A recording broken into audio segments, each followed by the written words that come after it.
Hoy vamos a hablar de las 4 columnas del mensaje evangelístico. Básicamente el argumento es que así como una silla tiene 4 patas, si le quitas una pata se cae. Así, el argumento de esto es que tu mensaje evangelístico, ya sea que des tu testimonio, que hagas una canción evangelística, si quieres que sea evangelística, debe de llevar estas 4 columnas. Si no, si le quitas, tu mensaje va a ser muy flojo, muy débil, y le va a faltar esos elementos bíblicos.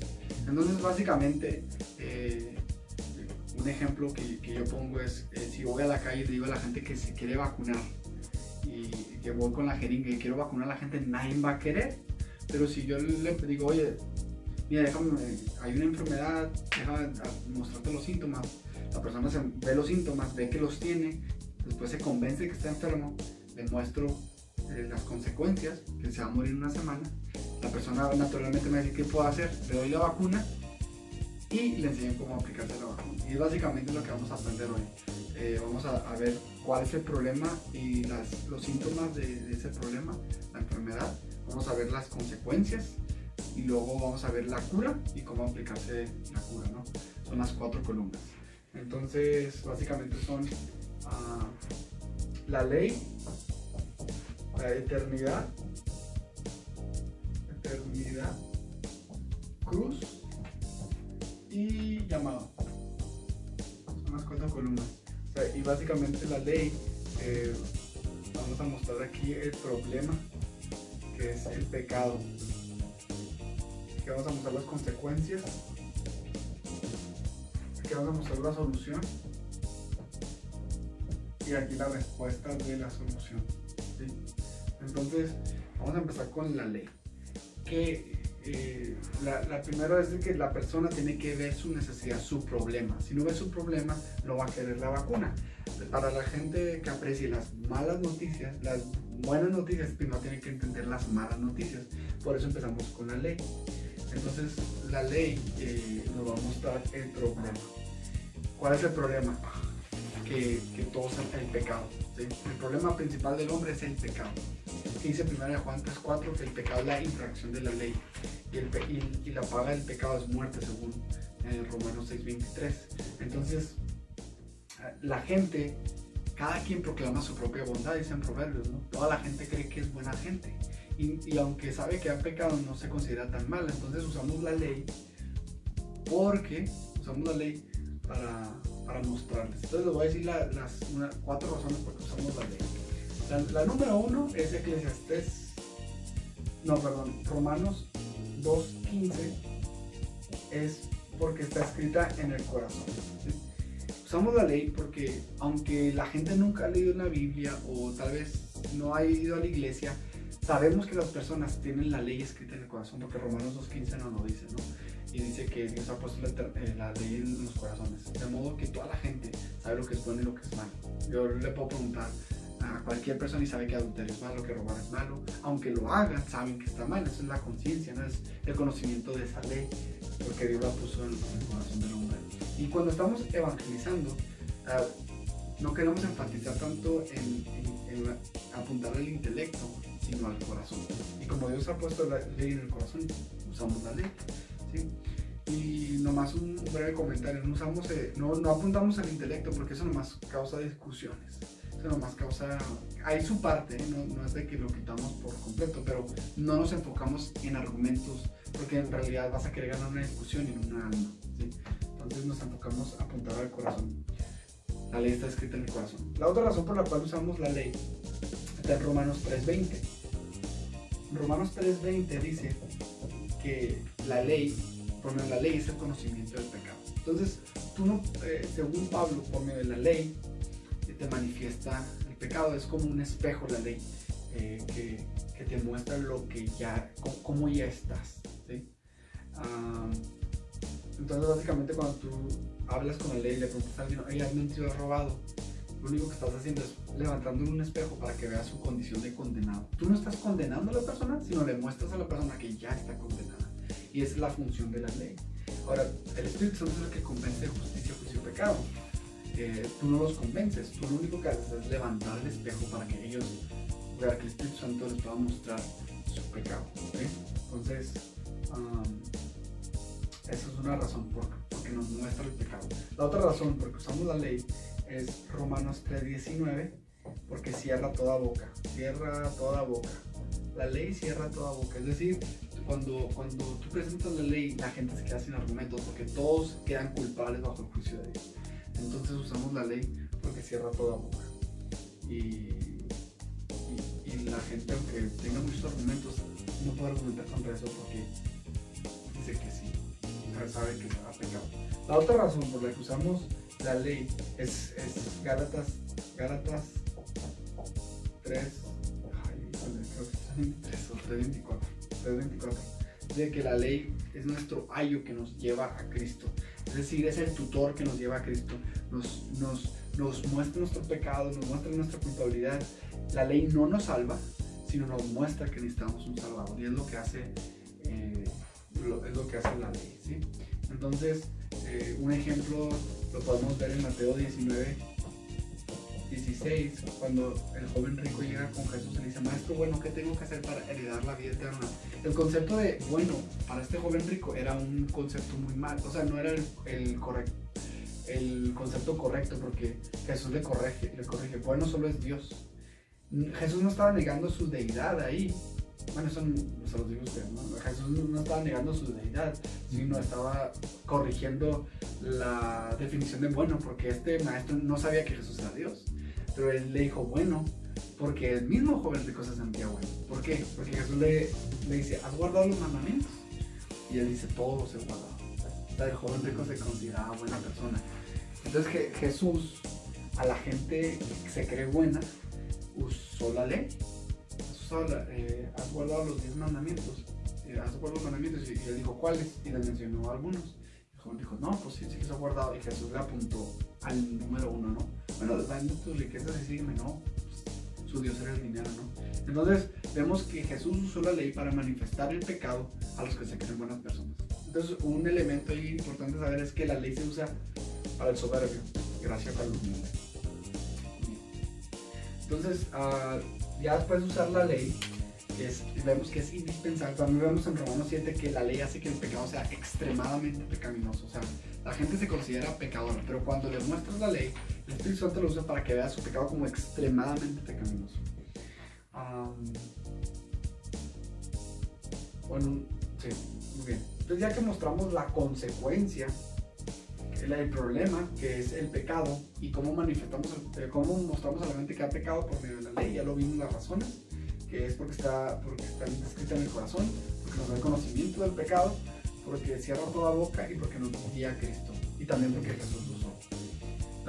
Después vamos a las consecuencias. No nomás les mostramos los síntomas, sino le mostramos con la Biblia cuáles son las consecuencias de esa enfermedad. Y es ahí donde entramos a la columna de la eternidad. Les mostramos por medio de la Escritura las cuatro cosas que conlleva la eternidad. Pero antes de hablar de las 4 cosas que habla la eternidad, voy a hablar Eclesiastés 3:11. También dice que la eternidad Dios ha puesto la eternidad en el corazón del hombre. Otra vez enfatizando, ¿a dónde vamos a apuntar? ¿Al intelecto o al corazón? Pues al corazón. Y hay 2 cosas escritas en el corazón: la ley y la eternidad. Entonces, cuando vamos a hablar del mensaje evangelístico, vamos a usar la eternidad. Y la eternidad lleva 4 cosas: la muerte, la muerte, el juicio, el cielo y el infierno. Es decir, todos vamos a morir, y después de la muerte va a haber un juicio, y después del juicio Dios nos va a mandar ya sea al cielo o al infierno. Y eso podemos ver la muerte en Hebreos 9:27, donde dice que está establecido que el hombre muera una sola vez y después de esto el juicio. ¿Sí? Entonces ahí podemos ver que todos vamos a morir. 10 de cada 10 personas mueren. Y a veces a la gente le incomoda esto, no le gusta hablar de la muerte, pero nosotros somos como despertadores. Aunque a la gente le molesta, los despertadores son necesarios. Entonces hay que hablar de la muerte a la gente. Después de la muerte tenemos que hablar a la gente de que hay un juicio. La verdad, ahí sí no me acuerdo del versículo. Apocalipsis 20:12. Apocalipsis 20:12. Yo la verdad a veces no uso ese versículo porque ya está en Hebreos 9:27. Está establecido que el hombre muera sola vez y después de hacer juicio. Ahora la Biblia dice que a todos vamos a ser juzgados por lo que hemos hecho.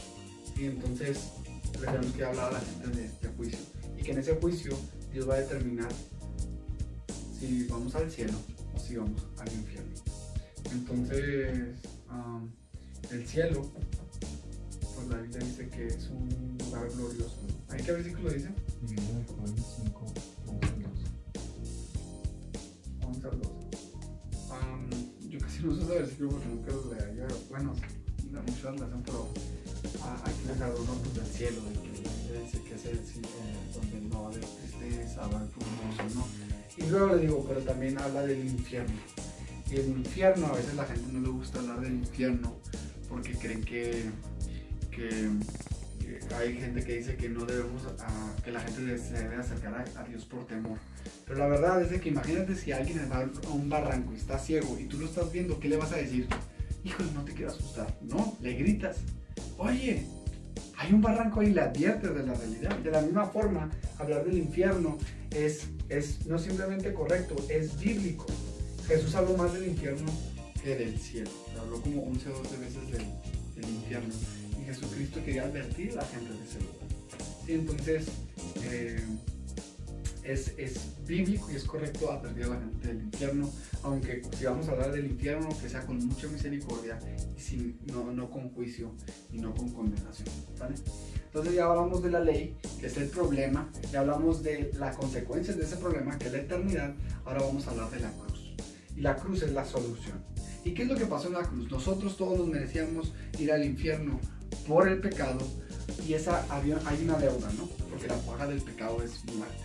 A la dádiva de Dios te pide en Cristo Jesús. Entonces, Dios es justo, dice la Biblia en Salmo 7:11, que Dios es justo y está irado contra el impío todos los días. Dios tiene que castigar al pecador, porque si no lo castiga, él sería injusto. Pero también Dios es amor, y Dios no quiere que vayamos al infierno. Entonces lo que Dios en su misericordia hizo es de que mandó a su Hijo Jesucristo. Dios se hizo hombre, y Jesucristo murió por nosotros en una cruz, y Jesús fue nuestro sustituto, es decir, Él tomó nuestro lugar, recibió todo el enojo de Dios que nosotros merecíamos en el infierno. Él lo recibió en la cruz y ahí pagó la deuda, ¿sí? Jesucristo resucitó y está vivo y ha pagado la deuda. Por lo tanto, y como les digo, esto es un taller por sí solo, ¿no? Entonces me gustaría hacer ya eso, o sea, damos una breve definición de la cruz y después hablamos después de eso. Y luego, ya que hablamos de lo que Jesús hizo en la cruz, que esto es lo más importante, este es el mensaje principal, la solución. Después, no nomás le das a alguien una vacuna, sino le dices cómo aplicársela. Y es aquí donde entramos al llamado, es decir, cómo respondemos a la solución. ¿Cómo? La Biblia enseña que por medio del arrepentimiento y fe. De hecho, en Marcos 1:15, las primeras palabras de Jesús registradas es: arrepentidos y creed en el Evangelio. Pablo, antes de irse a España y que se estaba despidiendo de las iglesias, dijo: no he hecho otra cosa sino predicarles el arrepentimiento y fe en Jesús, en Hechos 20:21 creo. Entonces, la fe, el predicar la fe y el arrepentimiento es algo esencial, es como respondemos al Evangelio, es como respondemos a Cristo, ¿no? ¿Qué es arrepentimiento? Voltearnos del pecado. ¿Y qué es fe? Voltear a Cristo.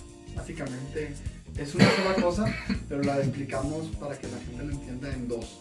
O sea, el arrepentimiento es dar un giro de 180 grados. Si yo mentía, dejo de mentir. Si yo robaba, dejo de robar y doy. Si yo mentía, dejo de mentir y digo la verdad. Volteamos al otro lado. Eso es el arrepentimiento. Y la fe en Cristo, la fe es poner nuestra confianza en Jesús. No nomás es creer que existe, sino poner nuestra confianza de nuestra vida en Él, no en nuestras propias fuerzas, no en lo que yo pueda hacer. Es como lo de un paracaídas. Yo puedo creer que existe el paracaídas, pero si no me pongo el paracaídas me voy a morir. De la misma forma, yo puedo creer que Jesús existe, como los demonios creen que la persona en el infierno. Yo puedo creer que existe, pero si no me pongo a Cristo, es decir, si no confío en Él con toda mi vida, voy a ir al infierno. Entonces, el arrepentimiento y fe es indispensable. Esas son las 4 columnas. Lo debemos hacer este mensaje lo debemos hacer con una urgencia, ¿sí? Lo debemos hacer con una urgencia. No debemos hablarlo a la ligera, sino con una pasión, sabiendo que tal vez es la última oportunidad que tú tienes para hablarlo, o que es la última oportunidad que la persona tiene para escucharlo. Así que hablemoslo con urgencia. Ahora, ya para finalizar, ¿cómo se aplica esto en 1 a 1, ¿no? Por ejemplo, lo que nosotros hacemos, el método que usamos son unas preguntas. Las preguntas que como lo aplicamos, la ley de eternidad, como se dice llamado, es, por ejemplo, le preguntamos a la gente, ¿cuánta gente crees que irá al cielo? ¿Mucha o poca? Y ahí estoy usando la eternidad que mencionó el cielo. Entonces es una pregunta inofensiva, pero la gente pues la contesta, ¿no? Pues yo creo que mucha gente va a ir al cielo, o poca gente. Ahí nomás es para introducir la conversación. Después le haces una pregunta ya más directa. Oye, ¿tú a dónde crees que serás de la mucha gente que va a ir al cielo o de la poca gente que va a ir al cielo? Y la persona ya te dice, no, pues sí, la mayoría dice que sí. Ahí sigo apuntando a dónde, la eternidad. Entonces le digo, ¿por qué consideras que vas a ir al cielo? No, pues porque he hecho esto, he sido buena gente, etcétera, ¿no? Entonces es ahí donde dice, bueno, te considero buena persona, muy bien. ¿Has escuchado los 10 mandamientos? No, pues que sí. Bueno, ¿me podía mencionar alguno? No, pues no robarás. Muy bien. Y aquí es donde ya empiezas con la ley. Por ejemplo, si Dios te juzgara cuando te mueras por lo que has hecho de acuerdo a sus mandamientos, déjame preguntarte, ¿has robado? No, pues sí, sí he robado. ¿Has mentido? No, pues sí, he mentido. Pues son mentiras piadosas. Te dicen, no, pues tú te con seriedad dices lo que es, ¿no? ¿Has adulterado? No, pues no. Pero Jesús dijo que si miras a una mujer con locura y adulteraste con ella en tu corazón. Entonces, ahí estás usando la ley para mostrar el pecado. Tú no le dices a la persona que es mentiroso o ladrón, tú lo único que haces es preguntarle, ¿sí? Para que la persona pueda ver. Entonces, le haces una pregunta, ¿eres inocente o culpable? De acuerdo a sus mandamientos, no, pues culpable. ¿A dónde van los culpables? Y dejas que respondan. Al infierno, a veces no quieren responder, deja que respondan. ¿Cómo se llama ese lugar? No, pues abajo. No, pero ¿cómo se llama? El infierno. ¿Sabes lo que es el infierno? Me preguntas, porque a veces la gente tiene un mal concepto del infierno. No, pues no sé qué es el infierno. O sí, es un lugar feo. Bueno, Jesús dijo que es un lugar eterno, no hay escapatoria. Si vas a sentir, dura para siempre. Es un fuego eterno, tormento sin escapatoria. Entonces, ya que le describes un poco el infierno, le preguntas, ¿te preocupa que vas a ir al infierno? La persona te va a decir, no, pues sí. Si hay convicción del Espíritu Santo. Y recuerda que como evangelistas estamos viendo a la persona, si el Espíritu Santo está obrando, la persona está preocupada, baja la vista, empieza a estar nervioso. Si estás preocupado, pues tal vez el Espíritu Santo no está obrando ahí en el corazón en ese momento, ¿no? Pero bueno, si le preocupa, le dices, oye, ¿te interesa? ¿Quieres saber cómo ser libre del infierno? ¿Qué es lo que Dios hizo? O le puedes preguntar, ¿sabes lo que Dios hizo para librarte del infierno? No, pues no. Y es ahí donde le explicas la cruz.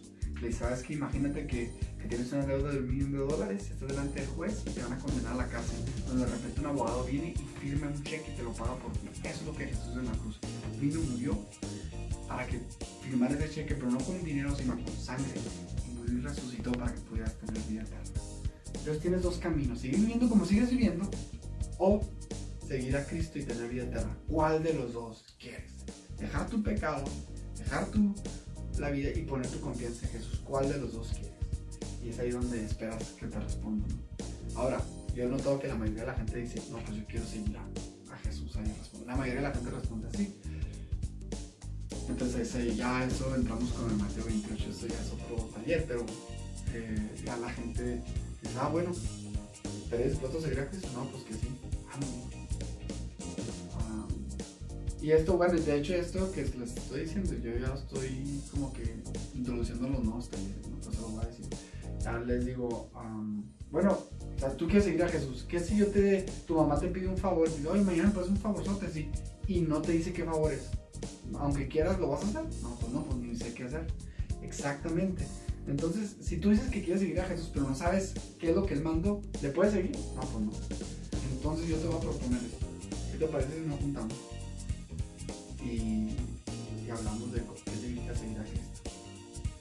No, pues que sí. Pero es la transición, ¿vale? Entonces, pero tú los animas a que en su casa o ahí mismo hablen con Jesús y se arrepientan. Eso fue de una forma sencilla. No sé cuánto duré. 17 minutos. 20. O sea, eso, si te veías normalmente.